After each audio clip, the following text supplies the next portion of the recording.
There's nobody that's better, smarter, or a better leader than Viktor Orban. He's fantastic. As you know, the Prime Minister of Hungary and does a great job. He's a non-controversial figure because he said this is the way it's going to be, and that's the end of it, right? He's the boss. 4 months ago, that is how Donald Trump introduced a crowd of supporters gathered at Mar-a-Lago to his guest of honor, the authoritarian leader of Hungary, Viktor Orban. Now, tonight, the two men met again at Mar-a-Lago just 1 week after Orban met with another close friend of his, Russian President Vladimir Putin. In a post on social media this evening, Orban said of his meeting with Trump, negotiations with President Trump about peace. Good news of the day, he will solve it. Back with me now are Ben Rhodes, Tommy Vitor, and McKay Coppins. Tommy, good news. Viktor Orban and Donald Trump have worked out world peace. Your reaction? It's wonderful to hear. I mean, you really have to wonder about someone who chooses to spend their time with someone like Viktor Orban. I can't imagine he's a good hang, but Donald Trump, when offered the opportunity to do anything in the world, he finds a way to find himself with the most authoritarian leaders he can find around the world. He talks about how much he envies them and their ability to crush dissent and make decisions and subvert democracy. So wonderful. I'm glad they figured it all out.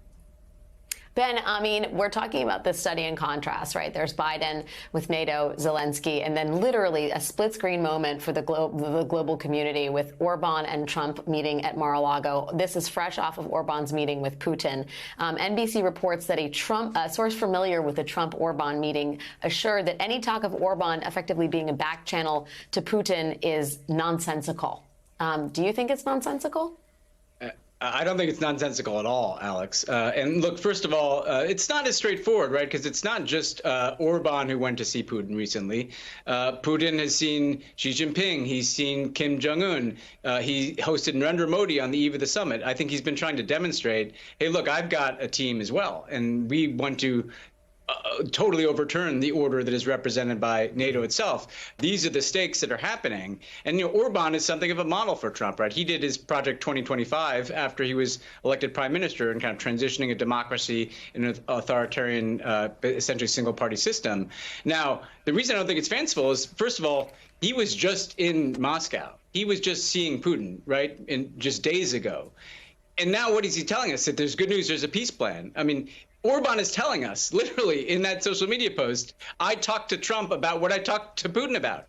So he may not be some kind of formal, you know, on the payroll operative going back and forth doing shell diplomacy, but I would be shocked if Orban wasn't sharing some kind of message from Putin or some kind of indication of his conversation with Putin. You really think that Viktor Orban sat with Vladimir Putin for hours in Moscow and then sat with Donald Trump in Mar-a-Lago and didn't mention anything that he talked to Putin about, didn't pass anything on that came out of that meeting? Again, his Instagram post alone suggests that they talked about Ukraine because he said to talk about a peace plan. So to me, it highlights the stakes here between the bloc of countries and the bloc of strongmen, really, that Trump wants to be a part of versus whether or not, you know, NATO can hold together with the support of the United States.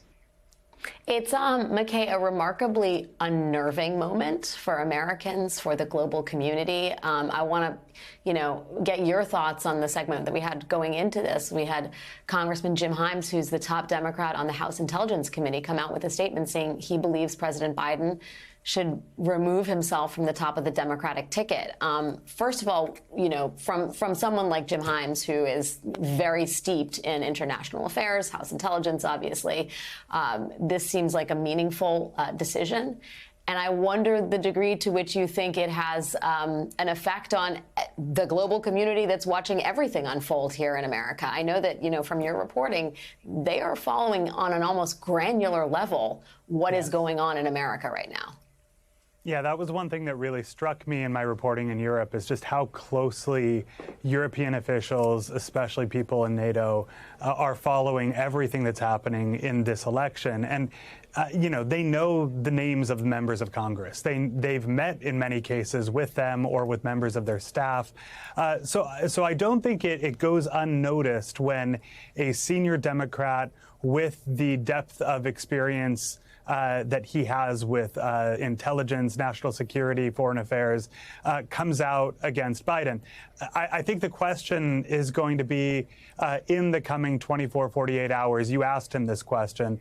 Are we going to see some kind of dam break, right? There has been some reporting to that effect that we might hear from many more Democrats on Capitol Hill in the coming days. I think if that happens, you might be in a situation where you start to see some of President Biden's friends and allies in these European countries who are admirers of his, who have contacts in his administration, also leaning on him. To my knowledge, that hasn't happened yet. We've seen a lot of kind of anonymous anxiety in the reporting. Will those people go on the record? Will they start leaning on President Biden to drop out, given the stakes for the global community? That is what I'm going to be keeping an eye on in the coming days.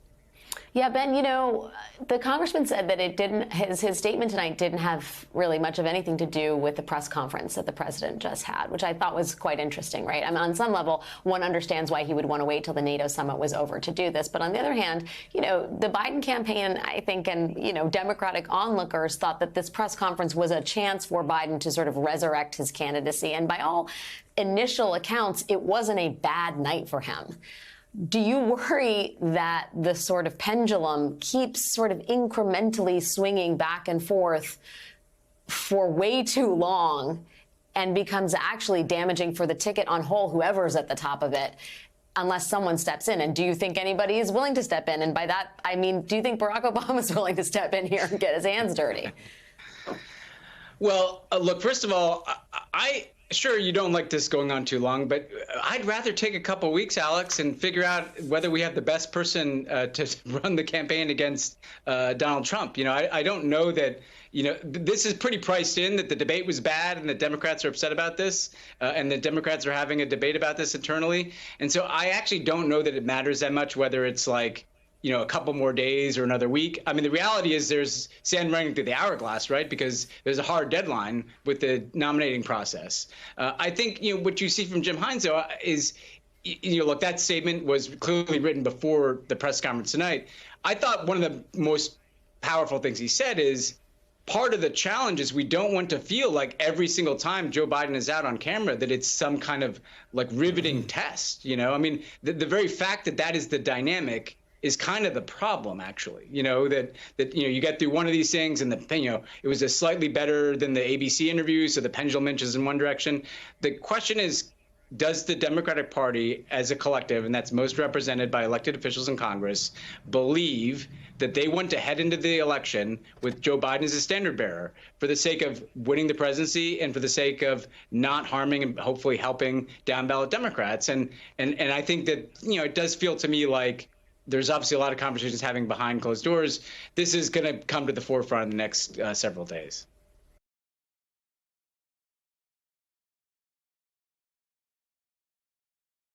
Hey there, MSNBC fans. I'm Luke Russert, and be sure to join me, Rachel Maddow, Jen Psaki, Lawrence O'Donnell, Steve Kornacki, Joy Reid, and many more September 7th in Brooklyn, MSNBC Live Democracy 2024. Click on the link for ticket information.